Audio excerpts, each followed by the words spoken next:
कभी सोचा है कि कुछ YouTube शॉर्ट्स पर तो लाखों में व्यूज आ जाते हैं और कुछ बेचारे बस कुछ ही व्यूज पर आकर अटक जाते हैं। आज हम एक ऐसी ही केस स्टडी पर बात करने वाले हैं जहां एक क्रिएटर ने सिर्फ एक ट्रिक से अपनी व्यूज को 3 से सीधा 38,000 पर पहुंचा दिया। तो चलिए आज इसी राज से पर्दा उठाते जरा इस पर एक नजर डालिए। तो एक एकदम नया चैनल, पहला शॉट डाला और व्यूज सिर्फ 3। लेकिन फिर कुछ ही देर में, मतलब सिर्फ 7 मिनट के अंदर, दूसरा शॉट सीधा 38,000 व्यूज पर पहुंच गया। ये कोई छोटा मोटा जंप नहीं था, ये तो एक धमाका था। समझिए, एक वीडियो कहीं खोसा गया और दूसरा रॉकेट बनकर उड़ गया। तो सवाल ये उठता है, आखिर ऐसा क्या बदल गया? इस जबरदस्त ग्रोथ के पीछे का सीक्रेट क्या था? चलिए उस एक तकनीक को परत दर परत समझते हैं जिसका इस्तेमाल इस कामयाबी के लिए किया गया। इस राज को समझने के लिए सबसे पहले ये जानना होगा कि अब क्या काम नहीं करता है। देखिए, बहुत सी पुरानी स्ट्रैटेजीज अब सिर्फ समय की बर्बादी हैं। देखते हैं कि आखिर बदला क्या है। याद है वो जमाना जब सिर्फ हैशटैग शॉर्ट्स या हैशटैग वायरल जैसे कुछ हैशटैग लगाकर अच्छे नतीजों की उम्मीद की जाती थी? तो वो दिन अब लद गए। आज के इस भीड़-भाड़ वाले यूट्यूब पर यह तरीका कह सकते हैं कि लगभग बेकार हो चुका है। तो फिर नया तरीका क्या है? नया तरीका है शॉर्ट्स को सिर्फ एंटरटेनमेंट की तरह नहीं, बल्कि एक ऐसे खजाने की तरह देखना जिसे लोग सर्च करके ढूंढ सकें।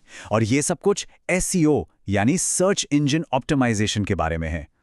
और यहीं पर शॉर्ट्स एसईओ का रोल आता है।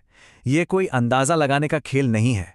ये डेटा का इस्तेमाल करके सही कीवर्ड्स, हैशटैग्स और टैग्स चुनने की एक कला है, ताकि यूट्यूब का एल्गोरिथम वीडियो को सीधा उन लोगों तक पहुंचाए जो उसे देखना चाहते हैं।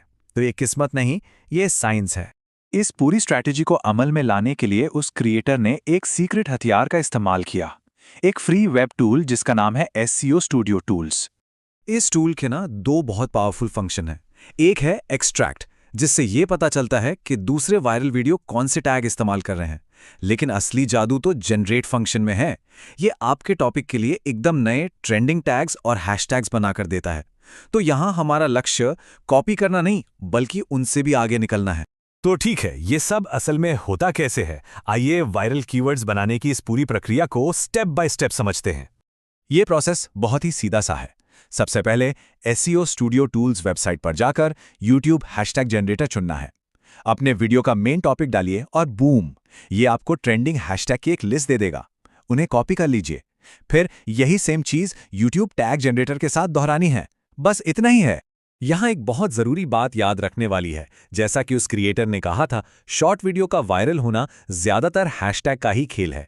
इसलिए सही हैशटैग चुनना सिर्फ एक ऑप्शन नहीं है, ये तो कामयाबी की चाबी है। तो अब हमारे पास अपने जादुई कीवर्ड्स और हैशटैग्स तो आ गए, लेकिन सवाल यह है कि उन्हें रखना कहां है? क्योंकि सही जगह पर सही चीज रखना ही सब कुछ है। ये बहुत ही आसान है। जो टाइटल जनरेट हुआ है वो सीधा टाइटल फील्ड में जाएगा। हैशटैग का जो पूरा का पूरा बंडल मिला है उसे डिस्क्रिप्शन में पेस्ट कर देना है और जनरेट किए गए सारे टैग्स को टैग्स वाले फील्ड में डाल देना है। ये वीडियो को सर्च में लाने का एक परफेक्ट फॉर्मूला है।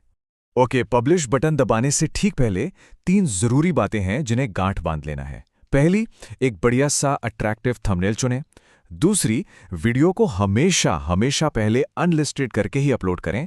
और तीसरी, जो कि शायद सबसे जरूरी है, सारा एसईओ का काम वीडियो अपलोड होने के बाद करना है, पहले बिल्कुल नहीं। अब जब सारी टेक्निकल बातें हो गई हैं, तो एक आखिरी और सबसे जरूरी नियम की बात करते हैं। ये एक ऐसा नियम है जो किसी भी ट्रिक या किसी भी टूल से कहीं बढ़कर है। ये बात एकदम दिमाग में बिठा लीजिए। एसईओ एक रॉकेट बूस्टर की तरह काम करता है। ये एक अच्छे रॉकेट यानी आपके कंटेंट को तो आसमान में भेज सकता है, लेकिन ये एक टूटी फूटी गाड़ी को नहीं उड़ा सकता।